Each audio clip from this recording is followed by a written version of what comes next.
Olá e bem-vindos. Pensem nisto por um segundo. Seria possível contar a história inteira de uma nação, com toda a sua arte e sua alma, usando apenas pequenos pedaços de papel? Pois bem, é exatamente isso que vamos tentar fazer. Vamos decifrar a complexa história de Portugal, não através de livros ou monumentos, mas sim dos seus selos postais. Parece uma ideia quase impossível, não é? Como é que séculos de cultura podem caber num espaço tão pequeno? Mas a verdade é que cada selo funciona quase como uma cápsula do tempo, um arquivo em miniatura que nos conta histórias incríveis, de arte, de inovação e de identidade. Vamos mergulhar neste universo? O nosso mapa para esta viagem é uma coleção de selos muito especial, lançada em 2018. Podemos pensar nela como um nosso guia turístico. Cada selo é uma porta de entrada para um capítulo diferente da cultura material portuguesa. É literalmente um museu que cabe dentro de um envelope. Então, este é o nosso percurso. Começamos pelas fundações antigas, depois mergulhamos a fundo na história do icónico azulejo, exploramos outras artes como a faiança e a joalharia e terminamos com uma reflexão sobre como estes pequenos objetos deixam de facto uma marca duradoura. A nossa história começa muito, mas muito antes de Portugal ser Portugal. Começa com os ecos de Roma, cujas fundações artísticas, de certa forma, ainda hoje ressoam. E que melhor exemplo para começar do que os mosaicos romanos? Este selo mostra um fragmento do incrível mosaico do deus Oceano. Parem para pensar, há quase 2000 anos, artistas juntaram milhares e milhares de pequenas peças para criar esta imagem tão poderosa. Este é talvez o primeiro grande legado artístico em solo português, a base para tudo o que viria a seguir. E a própria técnica tem um nome fascinante, Opus Tessellatum. E reparem nisto, a palavra mosaico vem de musa, porque se acreditava que esta arte era inspirada pelas musas. E tessela vem do grego para quatro, por causa das pequenas peças cúbicas que formam a imagem. É uma arte com poesia até no próprio nome. E de Roma saltamos para aquela que é talvez a forma de arte portuguesa mais reconhecida no mundo inteiro. Claro que falamos do azulejo. A sua história é uma autêntica tapaçaria, tecida com influências, tecnologia e muita expressão social. E que jornada! Ao longo de 500 anos, o azulejo transformou-se por completo. Começou como uma técnica de luxo importada com influências árabes no século XVI. Depois, tornou-se uma tela para grandes narrativas, cobrindo palácios inteiros. Saiu à rua no século XIX, tornando-se a pele das cidades e no século XX foi totalmente reinventado por artistas modernos. Vamos ver cada um destes passos. No século XVI, a influência era hispano-mourisca. As técnicas eram importadas de Sevilha, com padrões geométricos muito complexos e cores que eram separadas por arestas ou por sulcos na argila. Este selo, com o brasão do Duque de Bragança, é um exemplo perfeito desse início. E aqui vemos uma verdadeira revolução técnica. De um lado, a técnica mourisca, complexa, lenta, em que as cores são separadas por sulcos.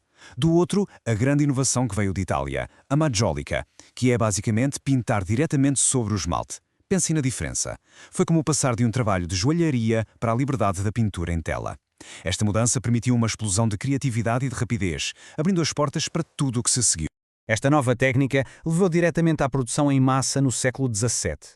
De repente, os azulejos de padrão tornaram-se mais baratos e rápidos de fazer, e foi possível cobrir paredes inteiras de igrejas e palácios. Foi também nesta altura que nasceu o icónico estilo azul e branco, uma inspiração que veio diretamente da cobiçada porcelana chinesa, que chegava nos navios e trazia consigo imagens de uma fauna e flora exóticas. Se o século XVII foi sobre padrões, o século XVIII foi sobre contar histórias. Pensei nisto quase como bandas desenhadas em cerâmica. Esta foi a idade de ouro dos grandes painéis narrativos. Inspirados pela pintura holandesa, os mestres portugueses cobriram paredes inteiras com cenas dramáticas, teatrais, usando o azul e branco para contar histórias épicas que transformavam completamente os espaços. Com a industrialização do século XIX, o azulejo literalmente salta para a rua. A produção tornou-se mais acessível e começou a ser usado em massa para cobrir as fachadas dos edifícios. E não era só por decoração, protegia os prédios da umidade e tornou-se uma parte fundamental da identidade urbana de cidades como Lisboa e Porto. E o conto não acaba aí. No século XX, artistas como Manel Cargaleiro, que vemos neste selo, pegaram nesta tradição de séculos e reinventaram-na para a era moderna. O azulejo encontrou uma nova vida em linguagens abstratas, cobrindo espaços públicos como as famosas estações do metro de Lisboa. É a prova de que esta não é uma arte do passado, mas uma arte que continua bem viva e a evoluir.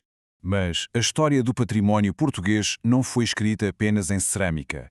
A mesma criatividade, a mesma alma, foi moldada noutros materiais, desde o barro do dia-a-dia até aos metais mais preciosos. Vamos então explorar dois outros ofícios vitais. A faiança, uma forma de cerâmica muito distinta, e a joalharia, que foi completamente transformada pela expansão marítima do país. Primeiro, a faiança. O que é? Bem, é um tipo de cerâmica branca, mas diferente da porcelana. É mais porosa e por isso precisa de um banho de esmalte para se tornar impermeável. E com o tempo, este esmalte ganha muitas vezes um aspecto craquelado, todo estalado, que se torna parte do seu charme. E tal como o azulejo, a faiança também teve a sua jornada. De um lado vemos o início, no século XVII, peças azuis ainda muito influenciadas pela estética oriental. Do outro, já no século XIX, tudo muito mais colorido e ornamentado. Mas a faiança acabou por perder a batalha para a porcelana inglesa, que se tornou um símbolo de status e modernidade, e que era a preferida nas casas mais ricas. Na joalharia, a história é de transformação radical. Na Idade Média, como se vê nesta rara cruz processional do século XIII, os materiais eram muito escassos. Mas tudo mudou com os descobrimentos. O afluxo de ouro e de pedras preciosas do Brasil e de Goa, a partir do século XVI, deu início a uma era de enorme riqueza e criatividade, permitindo que a joalharia portuguesa desenvolvesse uma identidade própria, muito opulente. E assim, voltamos ao nosso ponto de partida, o pequeno selo. Já vimos como ele pode conter séculos de história, desde as fundações romanas até às expressões artísticas mais modernas. Esta citação da própria coleção de selos que exploramos resume tudo na perfeição. No mundo de e-mails e de mensagens instantâneas, o selo mantém um valor simbólico único. É um objeto físico que podemos tocar, um registro da nossa história para o futuro. Uma pequena impressão de uma identidade que é gigantesca. E isto leva-nos a uma última questão. Depois de se ver como um simples selo pode revelar tanto, ficamos a pensar: que outras histórias estão escondidas nos objetos do nosso dia-a-dia, apenas à espera de serem descobertas?